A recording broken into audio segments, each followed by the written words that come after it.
Good evening, ladies and gentlemen. This is Harry Muppet. Welcome to another Daily Masters cast, and I really don't know why, but this game looks like the graphics have been turned down. I mean, the graphics are exactly the same as they've been for all my other games, but I don't know, he just looks a little bit like, yeah, like he's not as good. But anyway, we're going to move past that before people start looking at us like, oh yeah, that's right, this game looks shithouse, why am I watching this? But yeah, we're going to keep moving past it, and this was actually taken from WCS Season 1, so back in the day actually, so maybe that's why it's looking a little bit dodgy. Maybe, I don't know, I really can't say. Maybe it was actually taken before Heart of the Swarm? No, I don't think it was that long ago. I really can't say, but anyway. We are going to be casting this game. Down the bottom left side of the map, it is a red Zerg player, Rhett. And up the top right side of the map, it is a blue Zerg player, VortiX. So another ZvZ game going on, and we should be seeing some very, very awesome early gameplay between these players. We do have a pull first coming down for VortiX, and we do have a hatch first coming down for Rhett. And Red actually choosing to get gas before pull. Extremely interesting here. The only reason he could possibly have for doing that is going to be fast ling speed, I believe. Yeah, very, very interesting. But VortiX actually choosing to go for a very early pull. I feel like this may have even been a 10 pull, but I'm not 100% sure. He's going to be getting the gas as well, and a bunch of lings coming out straight away. I don't know why he's getting... I mean, it's fair enough to be going for a 10 pull, but they usually don't expand off that. You usually get a bunch of lings and send them straight out. But he's just hoping... I'm not really sure what he's hoping for here. There we go, the gas is coming out. We will see if he goes up to 100 and then moves these guys back into the minerals. Then look at this timing, man. It's actually going to be perfect for these guys. Oh, maybe not, he's kind of out of minerals, but he's just going to keep mining this, and we will see. There we go, ling speed coming out, continuing to mine the gas though, so either he's going to move those guys away in just a sec, or I don't know what he's going to do. But the lings coming in, they see the expansion coming down, they see a bunch more lings, and right there with that first attack, Rhett does have the advantage, but the ling's going to come in, and he's going to see this thing spluttering all over the place, so he knows that ling speed is already on the way, but his own ling speed is already on the way, so we will have to see what exactly is going to happen. We do actually have a baneling nest coming down from Red, and VortiX did see that on his way out, so it looks like there's going to be some massive amount of ling play. Meanwhile, both players trying to get the most amount of workers they can. They're both building a ton of workers, and they look pretty much even at the moment. So yeah, what do we got? We've got VortiX has got his only baneling nest coming out here, as well as a spine crawler just for an extra little bit of base defense. He may be guessing that ling speed will be coming out a little bit faster for Rhett, but then again, who knows? Who really knows? And as of yet, neither player really having built a ton of lings. That is going to come out very soon, I assume. Once the Mad Drone Rush has finished, they're both going to be building a crap ton of lings, all at the same time.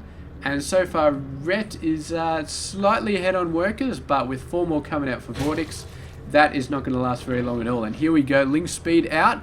There's only going to be a matter of seconds before VortiX gets it as well, so no real advantage there. And yes, it's shaping up to be a pretty good ZvZ so far. There's really no clear advantage for either player as of yet. Nobody going for any really, really heavy macro sort of builds, which leaves themselves open to an attack. Both of them, they are going for a ton of macro, but not really any high-tech sort of stuff. We can see VortiX going for the hive a bit earlier than Rhett. And this may be for a whole bunch of stuff. Could be infestors, could be muters, could be swarm hosts, could be anything really. Could even just be for level 2 upgrades for all we know, although he hasn't actually started level 1 upgrades yet.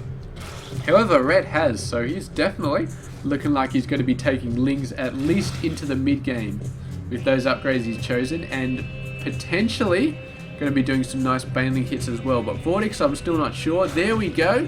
There is the spire coming out. So he's definitely thinking about mutiling, I guess. Not much else he could be thinking about at this point. Look at that. That poor guy tried to make something happen. Not quite. And I do believe, yes, VortiX did not see the third base that Rhett had put out. It's a bit early. I mean, ZvZ, you've always got to be careful of this sort of stuff. But it's definitely going to be earlier than VortiX is going to be able to get it out. And he sees that VortiX does not have one. So he's just going to be moving in here. There are a bunch of banelings for VortiX already out on the map. But Rhett is going to be morphing in his own banelings. Here come the bunch of banelings going to see these banelings and wipe them all out. But of course losing all his own banelings. So only one left. Morphing in a few just to match those up. And so far VortiX just going to be defending here really, really hard. He does not want to sort of stretch himself out and really do anything. He's going to keep all his defenses here, nice and turtling, and hold out until he can get the mutas. Then he hopes that the mutas are going to give him a big advantage in this game, which they probably will, but Rhett's going to get a couple of spores, so maybe he has an idea that something will happen. A whole bunch of lings coming over here, going to get intercepted though. So not really going to be able to make too much happen here. Meanwhile, a whole bunch of lings coming out, wiping out this early attack force from Rhett. And I think VortiX actually won, no, not quite won that battle. They just sort of ran off and Rhett decided not to chase them. Rhett definitely wants to make sure that this third base did not go down anytime soon. He's doing a pretty good job, but now he sees mutas coming out on the map. He is halfway through an infestation pit. And infestors will probably help him out quite a bit, but we'll see if he's going to go for a Hydralisk den as well. Definitely the spore crawlers are going to need to get out there. More queens going to need to get out there as well to make this happen. But even with mutas out on the field, this massive amount of lings can still put quite a bit of pressure all over the place if they decide to. VortiX playing it very, very safe though, keeping all his lings over here. If we have a look at the worker count though, Rhett has managed to get 6 more workers than VortiX, but he has got to be losing quite a few units to these mutas now.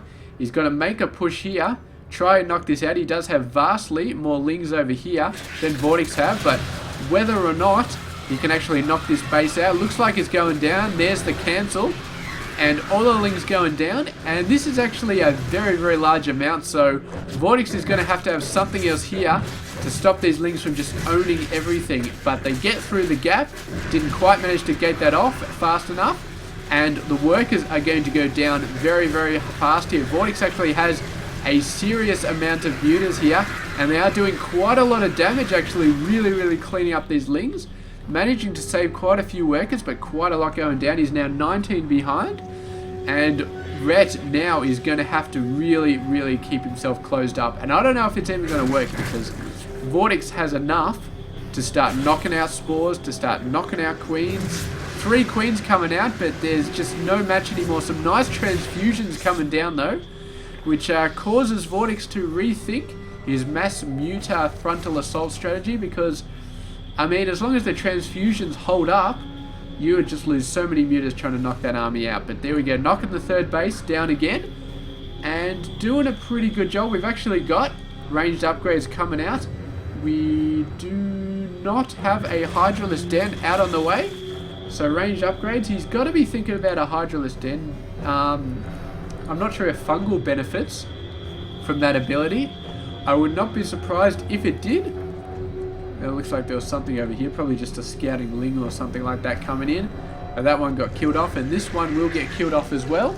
There we go, there's the Hydralisk den coming out. He's finally figured out that for this upgrade he probably needs some Hydras as well, and it does look like Rhett may be thinking about transitioning into Roach Hydra off Infestor Ling play. And we'll see exactly how this goes. VortiX coming out with his Overseer. He's still got a ton of mutas, but he is starting to get some ground forces as well. And what has he got so far?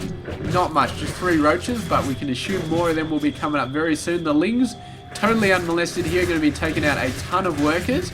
They've got a micro on the workers though. They can't just attack move, because then the roaches will just keep streaming in and nothing will ever get done. So there we go, microing on the workers, taking out workers bit by bit, And there's a tack down here as well, but it looks like the mutas took care of that one, which totally explains why the mutas weren't over here defending these workers. And once again, just so many workers just being lost by VortiX. If we have a look at this, it really, really is freaking awesome. Actually, units lost 73. This doesn't make any sense at all.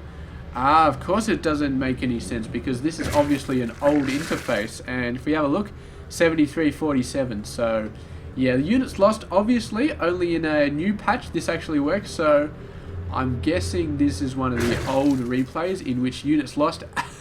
It actually looks like it just contains the current units, not the units lost. So we won't be looking at that anymore. But I can definitely say that VortiX has lost a ton of workers, and Rhett really hasn't lost that many workers. He's been doing pretty well so far. Yeah, I can't see units built anywhere, so I can't like reverse engineer it or anything like that. But Rhett going for a ton of Roach Hydra so far. He's got on 22 Roaches, 13 Hydralisks, whole bunch of Infestors as well. And of course, Infestors are going to be great for just locking the Muta Cloud down. And once they're locked down, the Hydras are absolutely going to own them. So very, very interesting there. And VortiX is going to be getting his own Infestor Cloud, Infestor Pack, sorry. And they're going to be doing a bit of stuff, but they don't have as much energy as the ones from Rhett. And overall, Rhett just has a better economy. So look at the beautiful fungals going down on the mutas. The Hydra's going to work. The mutas are all dying, and VortiX is going to be given the GG there. So did not hold out very long after that attack, and really the Ling's just continually running into his main base, knocking out his workers. Really just sealed his doom, because he was so far behind on the workers. Actually, wow, he really caught up in the past couple of minutes for those worker numbers. He must have done 2 complete waves of just pure workers off of the spawn lava. So that's pretty insane, but that's exactly what he needed to do. Unfortunately, he just didn't have the army to sort of defend this. He was like, he's 10 workers behind, but quite a bit of army behind. Even before this battle started, he would have been like 50 or 60 behind.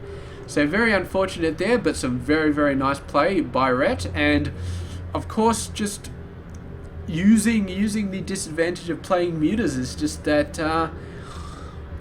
they're fast, but compared to Lings, they're not that fast. The Lings can just run straight under them. There's no way you can wall them off with mutas and just take them out. Just boom. Wipe them all out. And of course, at that point, the only way you can get rid of the Lings is with the mutas. So you've got to take the mutas all the way back. And therefore, you can't really move out and start hitting bases. You can't take the mutas out, start harassing your opponent, because you're always defending against Lings. So there we go. Beautiful play there by Rhett, and getting it done in the end with superior economy and superior playstyle. So thank you very much for watching this game. This has been Hairy Muppet. I hope you enjoyed this game.